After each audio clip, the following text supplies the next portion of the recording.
Olá, nono ano, sejam bem-vindos a mais uma videoaula de Matemática 1 comigo, professor Humberto.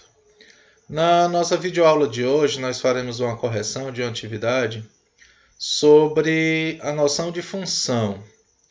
Uma atividade que eu deixei aí na plataforma para vocês responderem. Espero que vocês acompanhem e façam a correção dessa atividade aí em casa, tá bom?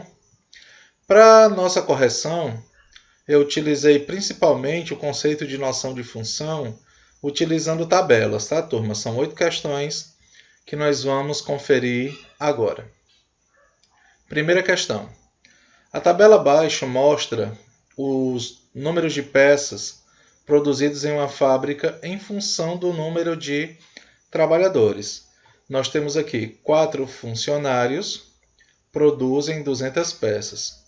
8 funcionários, 400 peças, 12 funcionários, 600, 16, 800, 20 mil e 24.200. A expressão que relaciona o número de peças produzidas, N, em função do número de funcionários, que nesse caso é N minúsculo, será... Observando aqui a tabela, nós vamos tentar determinar um padrão, né, existente entre o número de funcionários e o número de peças. 4 funcionários produzem 200 peças. Se nós fizermos aqui uma divisão, 200 por 4, vai dar 50. Isso quer dizer que cada um funcionário produz 50 peças, né? E essa razão é a mesma em qualquer parte da tabela aí que a gente verificar. 400 por 8 dá 50, 600 por 12 dá 50 e daí por diante. Isso quer dizer que cada um funcionário produz 50 peças. Então, para elaborar uma expressão que relacione o número de peças produzidas, N maiúsculo, em função do número de funcionários, eu vou utilizar exatamente o que eu acabei de explicar para vocês. Cada um funcionário produz 50 peças. Como é que eu traduzo isso em equação, em função, né? O número de peças produzidas é igual a 50 peças por funcionário. Ou seja, 50 vezes N minúsculo, tá? Então, a resposta correta dessa primeira questão é o item C. Observe que é muito mais interpretação do que cálculo propriamente dito, tá? Na segunda questão, Paulo é corretor de imóveis, recebendo mensalmente um salário fixo de R$ 1.500 e mais uma comissão, um dinheiro extra, de 2,5% de cada imóvel vendido por ele. Então, ele tem um salário fixo de R$ 1.500, mais 2,5% de comissão de cada imóvel. Considerando-se R, a renda mensal de Paulo, e N, o número de imóveis vendidos mensalmente, a expressão algébrica que representa o rendimento mensal do seu trabalho é... Então, vamos lá. Se o Paulo não vender nenhum imóvel, ele ainda recebe um salário fixo de R$ 1.500, tá certo? Então, o rendimento do Paulo é 1.500, o inicial, o fixo, mais alguma coisa. E que alguma coisa é esse? 2,5% do número de imóveis vendidos, né? A atenção que vocês têm que ter aqui é na hora de transformar esse 2,5% na forma decimal, tá? A porcentagem significa dividir por 100. E dividir por 100 significa fazer essa vírgula voltar e à esquerda 2 casas decimais. Então, 2,5 na forma de porcentagem é 0,025 ou 25 milésimos, né? Que é a leitura correta, tá? Então, o rendimento do Paulo é de R$ 1.500 mais 25 milésimos de cada imóvel que ele vender, representado aí pela letra N minúsculo. Então, a resposta correta é o item E. Terceira questão. Para demonstrar como se obtém a soma das medidas dos ângulos internos de um polígono convexo qualquer, um professor propôs aos alunos que utilizasse um quadrilátero, um pentágono e um hexágono, divididos em triângulos, como mostra os desenhos abaixo. A seguir, pediu-lhes que preenchessem a tabela como ponto de partida. Eu mostrei isso aqui para vocês no ano passado, lá no 8º ano, né? O que nós vamos demonstrar aqui? Nós vamos demonstrar que a soma dos ângulos internos depende, tá certo, do número de triângulos formados nos polígonos. Como assim, professor? Observe esse polígono aqui com 4 lados, um quadrilátero. A partir desse vértice, se eu traçar aqui uma diagonal, eu divido esse quadrilátero em 2 triângulos. Está aqui, número de triângulos, 2. Como a soma dos ângulos internos de cada triângulo é 180, então, para eu achar a soma dos ângulos internos do polígono, são 2 triângulos, 2 vezes 180. Então, o quadrilátero tem 4 lados, são formados 2 triângulos, então a soma dos ângulos internos é 2 vezes 180. Já no pentágono, que é o polígono com 5 lados, a partir desse vértice eu posso traçar 2 diagonais. Isso quer dizer que a figura fica dividida em 3 triângulos, 5 lados, 3 triângulos. Como cada triângulo tem soma de ângulo interno 180, então da figura inteira é 3 vezes 180. Tá bom? E se a figura tiver 6 lados? For um hexágono. A partir de um vértice, eu posso determinar 3 diagonais, o que me dá um total de 4 triângulos. Tá bom? Então, 6 lados, 4 triângulos. Então, a soma da medida dos ângulos internos será 4 vezes 180. Eu não sei se vocês perceberam, mas o número de triângulos formados é sempre o número de lados menos 2. 4 menos 2, que dá 2. 5 menos 2, que dá 3. 6 menos 2, que dá 4. Então, se eu tiver um número de lados n em um polígono, o número de triângulos formados será n menos 2. Logo, a soma dos ângulos internos é o número de triângulos formados vezes 180. Então, n menos 2 vezes 180. Ele esperava que seus alunos concluíssem a soma das medidas dos ângulos internos de um polígono qualquer com n lados. E essa expressão vai ser dada por... Resposta correta, o item C. Tá? A soma dos ângulos internos, n menos 2 vezes 180, né? Pois na tabela é possível verificar que o número de triângulos é 2 a menos do que o número de lados. Tá bom?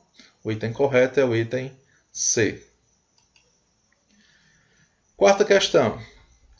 No quadrado abaixo foram registrados alguns valores para x e os respectivos valores de y, de uma função dos reais nos reais. Tá? Quando x for 1, o y é 2. Quando x for 2, o y é 5. Quando x for 3, o y é 10. Quando x for 4, o y é 17. Quando x for 5, o y é 26. Como eu falei para vocês antes, existe um padrão que relaciona os valores de y e x. Né? Nesse caso, o y é em função de x. Tá? E que padrão é esse? Tá bom? A expressão algébrica que representa essa função é a expressão algébrica exatamente o padrão. Tá, turma? Para quem não é muito bom em observar padrões, a gente pode ir verificando o que é que diz cada item na questão. Fazer por eliminação, no caso. O item A, por exemplo, está dizendo que o y é igual a x. Bom, com certeza isso não é verdade, né? O y é completamente diferente de x. No item B, está dizendo que o y é o dobro de x. No primeiro valor até está certo, o dobro de 1 é 2. Mas aqui o dobro de 2 é 4. então não vale. Se não valida em um ponto, então a função já não é, a expressão já não é para a função inteira. Tá? O item C está dizendo que o y é o valor de x elevado ao quadrado. Bom, 1 ao quadrado é 1. Então já está errado aqui no primeiro, o valor da tabela. No item D está dizendo que o valor de y é x ao quadrado menos 1. 1 ao quadrado dá 1, menos 1, 0. Então o y já está errado. No item E, o y é x ao quadrado mais 1. 1 ao quadrado é 1, mais 1, 2. 2 ao quadrado, 4, mais 1, 5. 3 ao quadrado, 9, mais 1, 10. 4 ao quadrado, 16, mais 1, 17. 5 ao quadrado, 25, mais 1, 26. Então, a expressão algébrica que representa essa função é y igual a x ao quadrado mais 1. A resposta correta é o item E. Quinta questão. A tabela abaixo apresenta alguns valores de x e de y, sendo y em função da variável x. Uma expressão algébrica que representa essa função é, aqui eu tenho, quando x for 2, y é 4. Quando x for 5, y é 5,5. Quando x for 8, o y é 7. E assim por diante, né? Vamos verificar aqui, turma. O item A está dizendo que o y é a metade de x. Esse 0,5 representa o meio, que é a metade. A metade de x mais 1 meio. Tá? A metade de 2 é 1. 1 mais 1 meio dá 2,5. Então, os primeiros valores da tabela aqui já não obedecem a essa relação. Tá? O item B está dizendo que o valor de y é a metade de x mais 3. Vamos lá. A metade de 2 é 1. Mais 3, 4. Vamos ver os outros valores agora. A metade de 5 é 2,5. Mais 3, 5,5. A metade de 8 é 4. Mais 3, 7. A metade de 11, 5,5. Mais 3, 8,5. A metade de 14, 7. Mais 3, 10. Então, a resposta correta da quinta questão é o item B. Tá bom? Sexta questão. A figura abaixo representa o boleto de cobrança da mensalidade de uma escola, referente ao mês de junho de 2008. Tá? Vencimento aí do dia 30. Tá bom? O valor do documento é R$ 500. Tá? E tem uma observação aqui. No caso de pagamento em atraso, cobrar multa de R$ 10 mais 40 centavos por cada dia de atraso. Então, atrasou um dia, é R$ 10,40 de cobrança. Tá? Se X é o valor em reais da mensalidade a ser paga, a mensalidade em função de X, onde X é o número de dias em atraso. Então, qual é a expressão que representa, né, o pagamento desse boleto com atraso? Tá certo? Se pagar em dia, é R$ 500. Se atrasar, você paga mais R$ 10. Não é isso? E 40 centavos por dia de atraso. Tá? Então, atrasou R$ 500, mais R$ 10 dá 510, mais 40 centavos por dia. Então, R$ 510 e 40 centavos. Se atrasar 2 dias, R$ 500 mais 10 de atraso, 510, mais 80 centavos, porque já foram, né, nesse caso, 2 dias, é 40 centavos por dia de atraso. Tá bom?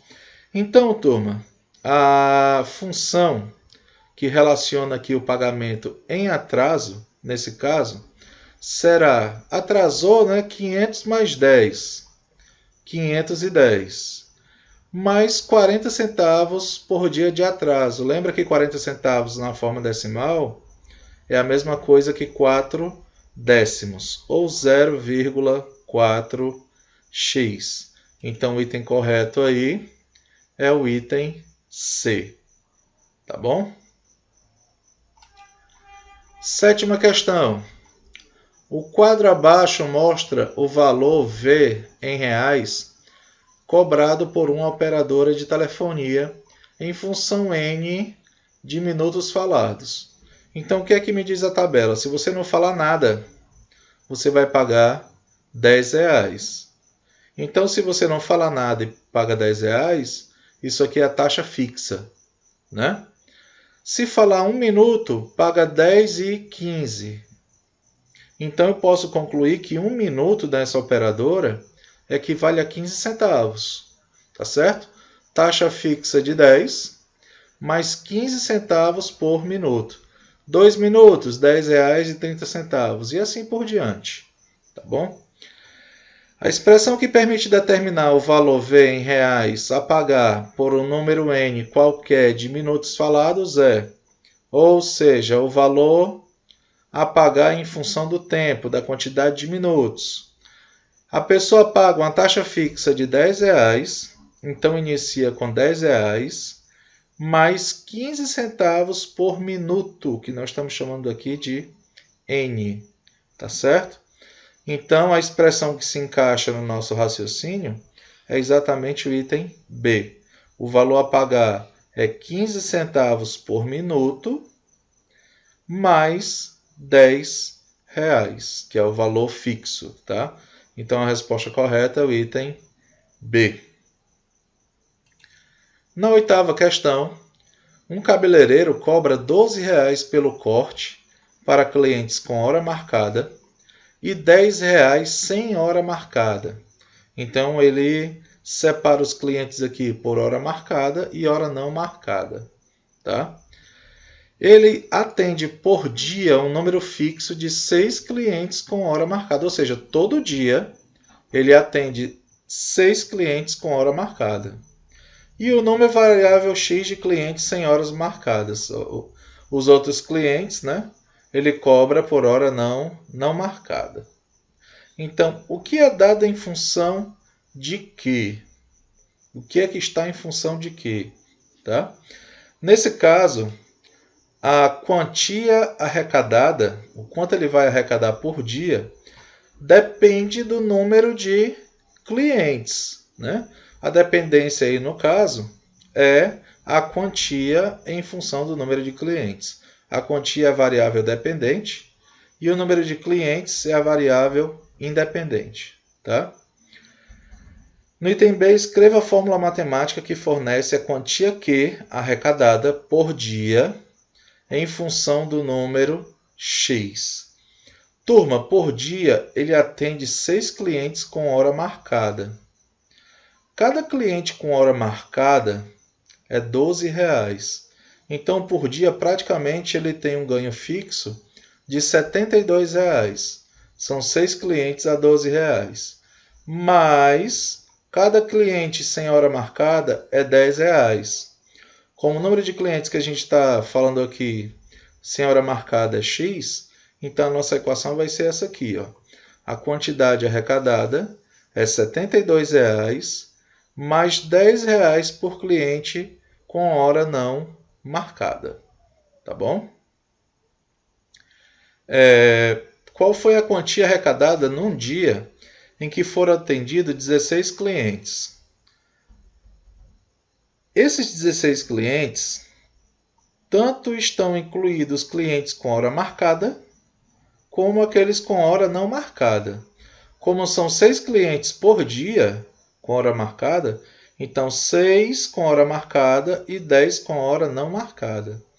Então a quantidade arrecadada será 6 vezes 12, porque cada cliente marcado é R$12, mais 10 vezes 10, porque cada cliente não marcado é R$10. Tá bom? Multiplica aqui, ó. 6 vezes 12, 72, 10 vezes 10 dá 100.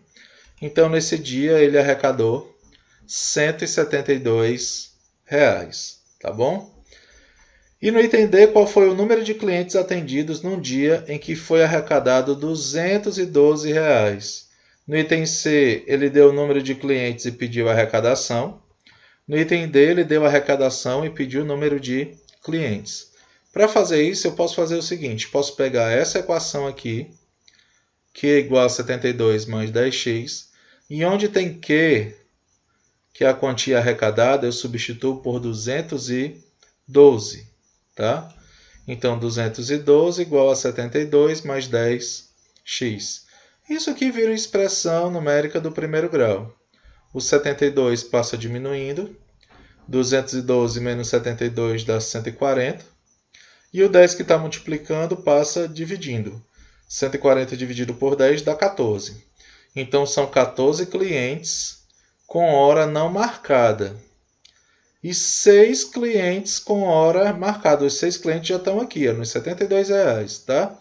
Então, isso dá um total de 20 clientes nesse dia para uma arrecadação de R$ 212. Tá bom, turma? Então, essa foi a nossa correção. Deixo aqui um abraço para vocês. Acompanhem nossa videoaula, tá? Corrijam aí a atividade de vocês. E até a nossa próxima aula.